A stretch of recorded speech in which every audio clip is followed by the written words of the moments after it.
During the lockdown, I found myself spending an unprecedented amount of time alone in my apartment. It was a small, old place with creaky floors and drafty windows, but it had always felt like home. As the weeks turned into months, I began to notice strange occurrences that I couldn't easily explain. It started with small things, objects not being where I left them, strange noises in the middle of the night. I chalked it up to cabin fever and tried to ignore it. But one evening, as I was reading in bed, I heard a loud crash coming from the kitchen. My heart raced as I crept towards the sound, clutching a heavy flashlight for protection. When I reached the kitchen, I saw that the cabinets were wide open and several pots and pans were scattered across the floor. I knew I had closed them earlier. As I bent down to pick up the mess, I felt a cold breeze brush past me, making the hair on the back of my neck stand up. The next day, I set up a camera in the kitchen, hoping to catch whatever was causing the disturbances. That night, I heard the same crash again. I rushed to the kitchen, but it was empty. The cabinets were open and the pots and pans were once again on the floor. I checked the footage the next morning, and what I saw sent chills down my spine. The video showed the cabinets opening by themselves, followed by the pots and pans flying out with great force. There was no one in the kitchen. As I watched the footage, I noticed a shadowy figure moving across the screen. It was faint, but it was there, a dark, indistinct shape that seemed to glide through the room. Determined to get to the bottom of this, I did some research on the history of the building. I discovered that a woman had died in my apartment under mysterious circumstances many years ago. Her death was ruled a suicide, but there were rumors of foul play. The more I read, the more convinced I became that her restless spirit was haunting my home. One night, I decided to try and communicate with the spirit. I sat in the kitchen with a candle and a piece of paper, asking questions and hoping for a response. For a long time, there was nothing but silence. Then the candle flickered, and I felt a cold presence behind me. I asked, "What do you want?" and waited with bated breath. Slowly, the candle flame steadied, and I felt a chill in the air. The piece of paper in front of me moved, as if an invisible hand was writing on it. When it stopped, I read the words, "Justice." I knew then that I had to find out the truth about her death. Over the next few weeks, I delved deeper into the history, uncovering evidence that pointed to a cover-up. Armed with this information, I contacted the local authorities who reopened the case. Eventually, the true story of her murder came to light, and the person responsible was brought to justice. After that, the disturbances in my apartment stopped. The air felt lighter, and the sense of dread that had hung over the place lifted. I still remember the terrifying nights I spent in lockdown, but I also know that I helped a restless spirit find peace. During the lockdown, I decided to move back to my childhood home to keep my parents company. It was an old, sprawling house with a lot of character and a lot of secrets. As a kid, I was always afraid of the attic, convinced it was haunted. My parents dismissed my fears, but I never felt comfortable up there. One evening, while exploring the house, I found myself drawn to the attic. I hadn't been up there in years, and curiosity got the better of me. I climbed the creaky stairs and pushed open the heavy door. The air was thick with dust, and the dim light from a single bulb barely illuminated the room. As I looked around, I noticed an old trunk in the corner. It was something I had never seen before. Intrigued, I opened it and found it filled with old photographs and letters. As I sifted through the contents, I stumbled upon a diary belonging to a woman named Margaret, who had lived in the house over a century ago. Margaret's diary told a tragic story.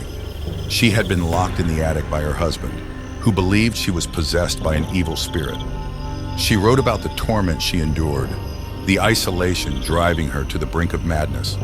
Her last entry was a desperate plea for help, written in shaky, tear-stained letters. That night, strange things began to happen. I heard footsteps above my room, soft at first, then growing louder and more insistent. I tried to ignore it, telling myself it was just my imagination. But the next day I found the attic door open, even though I was sure I had closed it. Determined to uncover the truth, I read through the rest of Margaret's diary. She described seeing a dark figure in the attic, a malevolent presence that tormented her. She believed it was the spirit of a previous occupant, a man who had died violently in the house. As the days went by, the disturbances grew worse. Objects moved on their own, and I often felt a cold presence behind me. One night as I was lying in bed, I felt a pressure on my chest, as if someone was sitting on top of me. I couldn't move or breathe, and I saw the shadowy figure of a man standing at the foot of my bed. Terrified, I reached out to a local paranormal investigator who agreed to help. He conducted a seance in the attic, hoping to communicate with the spirits. During the seance, the room grew unbearably cold, and we heard whispers all around us. The investigator asked the spirits what they wanted, and we heard a chilling response: freedom. The investigator explained that the spirits were trapped, bound to the house by the violent events of the past. We performed a cleansing ritual, asking the spirits to move on and find peace. As we did, the atmosphere in the attic changed. The coldness lifted, and the oppressive feeling of dread vanished. After the ritual, the disturbances stopped. The house felt lighter, and my parents noticed the change as well. I never saw the shadowy figure again, and I hope that Margaret and the other spirits finally found the freedom they were seeking. During the lockdown, I was staying at my friend's house, which was an old Victorian mansion on the outskirts of town. The house had a reputation for being haunted, but my friend and I always laughed off the stories. We were both working from home and thought it would be fun to keep each other company. One day, we were exploring the house and we discovered a locked room on the third floor. My friend said he had never been able to open it and had no idea what was inside. The door was heavy and solid, with an old-fashioned lock that looked almost impossible to pick. We decided to leave it alone, but the mystery of the locked room stayed in the back of my mind. That night, as we were watching a movie, we heard a loud bang coming from upstairs. We exchanged nervous glances, but decided to investigate. We crept up the stairs, and as we approached the third floor, we saw that the door to the locked room was ajar. The air around it was cold, and I felt a sense of dread wash over me. We pushed the door open and found ourselves in a small, dusty room.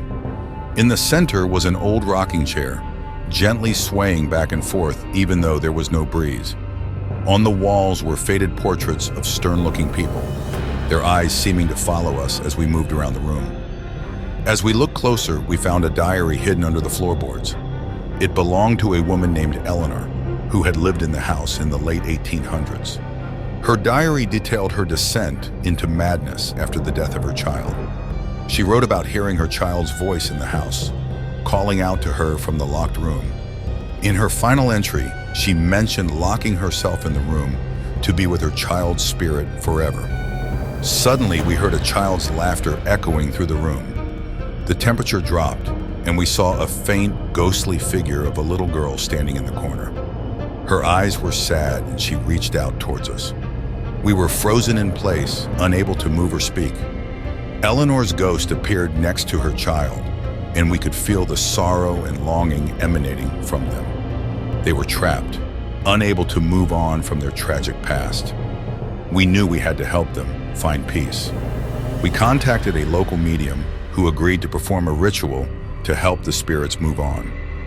During the ritual, the medium spoke to Eleanor and her child, assuring them that it was time to let go and find peace. The room grew colder and the lights flickered as the spirits communicated with the medium. After what felt like an eternity, the medium told us that Eleanor and her child had finally found peace. The coldness lifted and the oppressive feeling in the room vanished. The rocking chair stopped moving and the house felt lighter and more welcoming. Since that night, there have been no more disturbances in the house. My friend and I often think about Eleanor and her child, hoping they have found the peace they deserved. The lockdown may have been a time of isolation and fear, but it also brought us the opportunity to help two restless spirits find their way home.